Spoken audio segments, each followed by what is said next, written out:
মানুষ হয়ে একজন মানুষকে জবেহ করতে পারে কিভাবে? একজন মানুষ আরেকজন মানুষকে জবেহ করতে পারে? পশুকে জবেহ করলেও তো হৃদয়ে একটু মায়া থাকলেও কলিজাটা কেঁপে ওঠে, কিন্তু একজন মানুষ যখন মানুষকে জবেহ করে, আমি মনে করি সেটা মানুষ না, সেটা জানোয়ারে রূপান্তরিত হয়ে যায়। আমি সেই রাতের কথা স্মরণ করিয়ে দিতে চাই। 28শে জানুয়ারি 2010 সালের কথা বলছি। ঢাকা কেন্দ্রীয় কারাগারে বঙ্গবন্ধু শেখ মুজিবুর রহমান হত্যার মামলায় 5 জনকে আদালত রায় দিয়ে ফাঁসির আসামি করে ফাঁসির রায় দেওয়া হয়। বিভিন্ন তথ্য সূত্রে জানা গেছে, এটা দীর্ঘদিন পর এই সত্যটা বের হয়ে এসেছে। দীর্ঘদিন পর সত্যটা প্রকাশ পেয়েছে যে সেইখানে 4 জনকে, 5 জনের মধ্যে 4 জনকে ফাঁসি দেওয়া হয়েছিল। অবশিষ্ট একজন যিনি ছিলেন, তিনি হলেন বীর মুক্তিযোদ্ধা মেজর বজলুল হুদা। বীর মুক্তিযোদ্ধা বজলুল হুদা, ওনাকে কিন্তু ফাঁসি দেওয়া হয় না। কেন? এইখানে হলো মূল ঘটনা। 4 জনকে ফাঁসি দেওয়া হলো, সমস্ত ইলেকট্রিক বন্ধ করে দেওয়া হলো, লাইট বন্ধ করে রাতের আধারে আমার বাংলাদেশের সাবেক প্রধানমন্ত্রী শেখ হাসিনা এবং তার কিছু গুন্ডা বাহিনীকে নিয়ে রাতের আধারে কালো গাড়িতে করে প্রশাসন ভবনে সে প্রবেশ করে।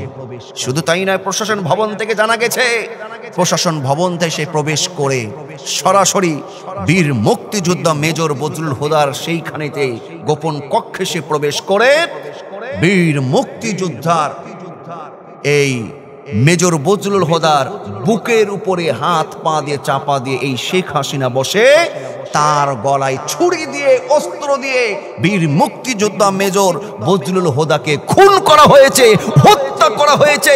একজন মানুষ আরেকজন মানুষকে খুন করতে পারে, এটা মানুষ হতে পারে না, এটা হলো মানুষরূপী জানোয়ার, মানুষরূপী শয়তান। এখন বলতে পারেন, হুজুর কথাটা কোথায় পেলেন?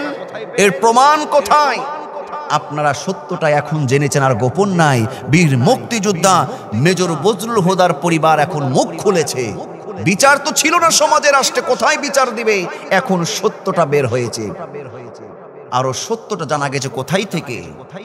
সেই ডাক্তার, কারাগারের ডাক্তার, তিনি পোস্ট করেছিলেন যে বজলুল হুদার গলায় যে দাগ ছিল, যদি এটা ফাঁসির যদি দাগ হয় তাহলে সেলাই করার প্রয়োজন হয় না, সেলাই হয় না।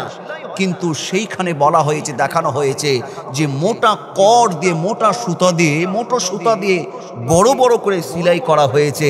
সেই ডাক্তার সাক্ষী দিয়েছে, ডাক্তার, কারাগারের ডাক্তার বলেছে যে আমি নিশ্চিত করে বলতে পারি বজলুল হুদাকে, এই বীর মুক্তিযোদ্ধা মেজর বজলুল হুদাকে ফাঁসি দেওয়া হয় নাই, নিঃসন্দেহে তাকে হত্যা করা হয়েছে, খুন করা হয়েছে বলি নাউজুবিল্লাহ।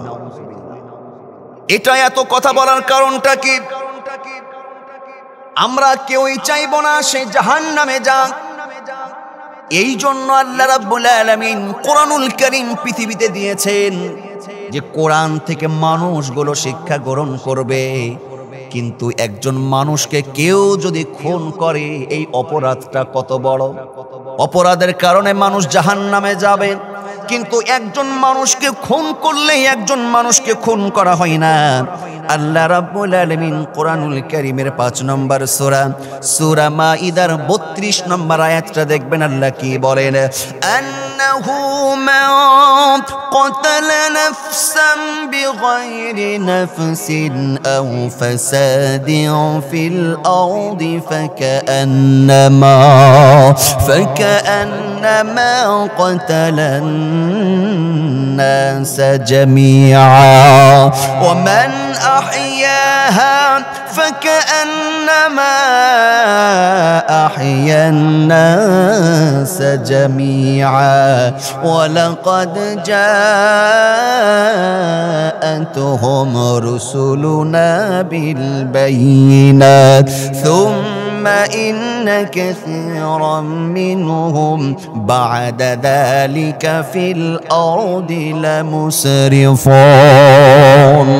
আল্লাহ বলছেন কোরআনুল কারীমের মাইদার 32 নম্বর আয়াতে, আল্লাহ বলেন আন্নাহু মান ক্বাতালা নাফসান বিগাইরি নাফসিন আও ফাসাদিন ফিল আরদ, নিশ্চয়ই দুনিয়াতে কেউ যদি অন্যায়ভাবে কোনো একজন মানুষকে কেউ যদি কারণ ছাড়া, উল্লেখযোগ্য কারণ ছাড়া অন্যায়ভাবে কেউ যদি কাউকে খুন করে, হত্যা করে, সে যেন একজনকে খুন করে নাই, পৃথিবীর সমস্ত মানুষগুলোকে খুন করেছে, বলি নাউজুবিল্লাহ।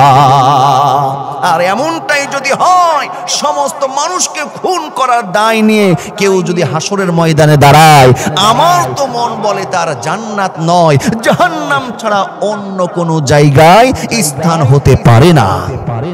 এখন কথা হলো, এই কথাগুলো আপনাদের অনেকের কষ্ট লাগবে। এই কথাগুলো অনেকের কষ্ট লাগবে কেন?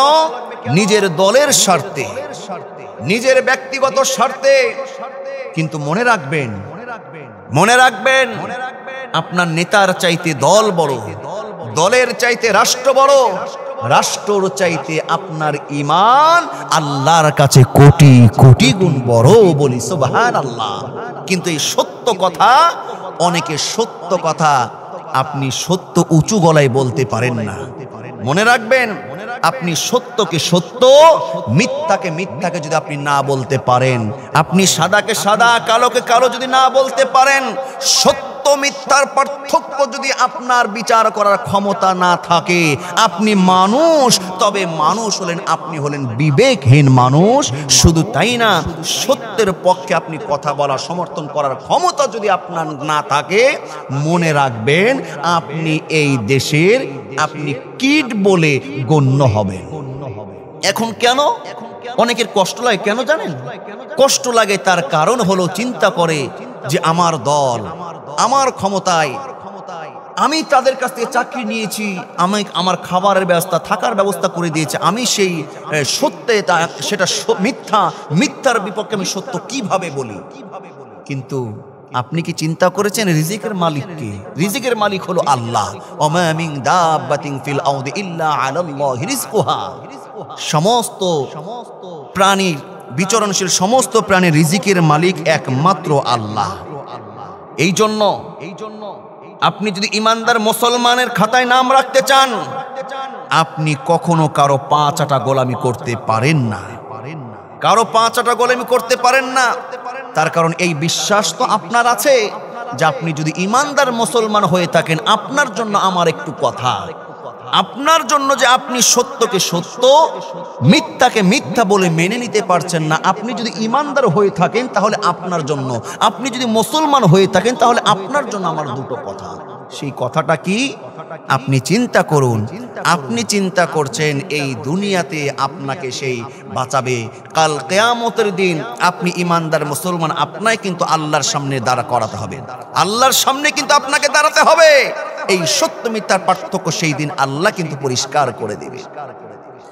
এই জন্য আমার মুসলমান ভাইয়েরা, আপনি যেই দলের হন না কেন, আওয়ামী লীগের হন আর বিএনপির হন, যেই দলের হন না কেন, সত্যকে উঁচু গলায় সত্য বলতে হবে, মিথ্যাকে প্রত্যাখ্যান করতে হবে।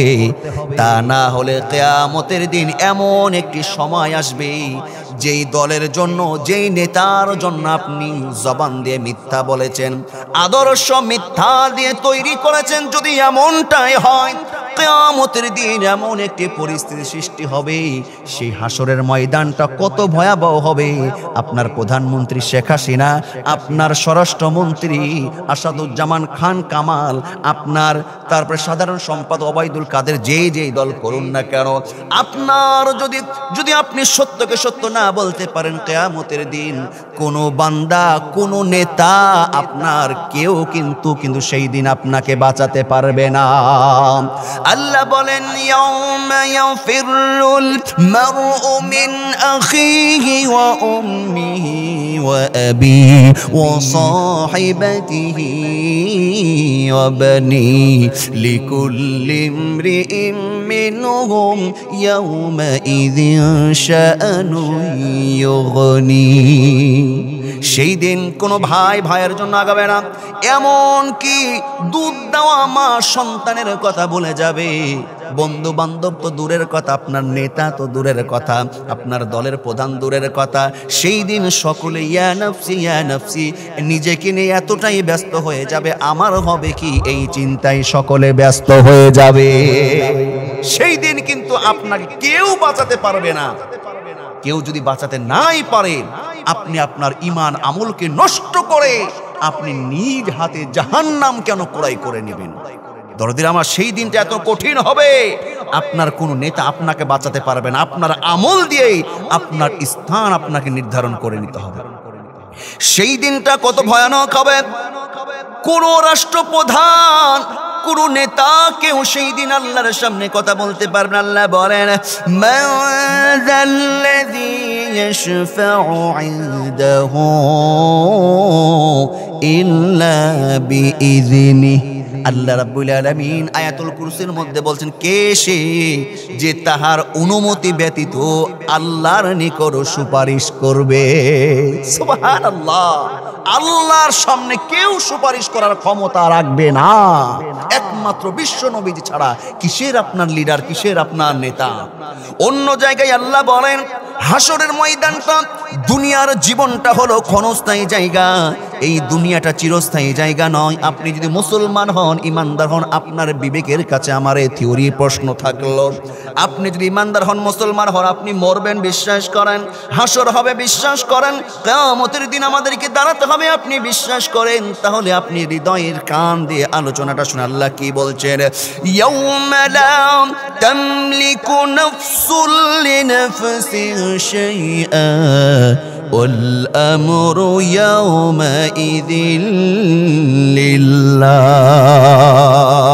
এটা সেই দিন, যেই দিন কেউ কারো জন্য কিছুই করতে পারবে না। সমস্ত ভালো মন্দর ফাইসালা একজনার হাতে ক্ষমতা ন্যস্ত থাকবেন, একজনাই ক্ষমতা গ্রহণ করবেন, তিনি হলেন আল্লাহ। বলি সুবহানাল্লাহ। এই জন্য আজকের এই আলোচনা থেকে এই শিক্ষাটা আমরা গ্রহণ করব যে কখনো এমন কোনো কাজ আমরা করব না যে কাজের কারণে আমাকে জাহান্নামে যেতে চাই। আর দরদির আমার, একজন মানুষ আর একজন মানুষকে কখনো খুন করতে পারে না। যখন একজন মানুষ আর একজন মানুষকে খুন করে, সে গোটা জাতির মানুষগুলোকে খুন করে। আর গোটা পৃথিবীর মানুষগুলোকে যে খুন করে, সেটা সুস্থ মুমিন ইমানদার হতে পারে না। আল্লাহ বলছেন, বালহুম আদাল, এটা হলো কুত্তা জানোয়ারের চাইতেও নিকৃষ্ট। কথা বলুন ঠিক কিনা?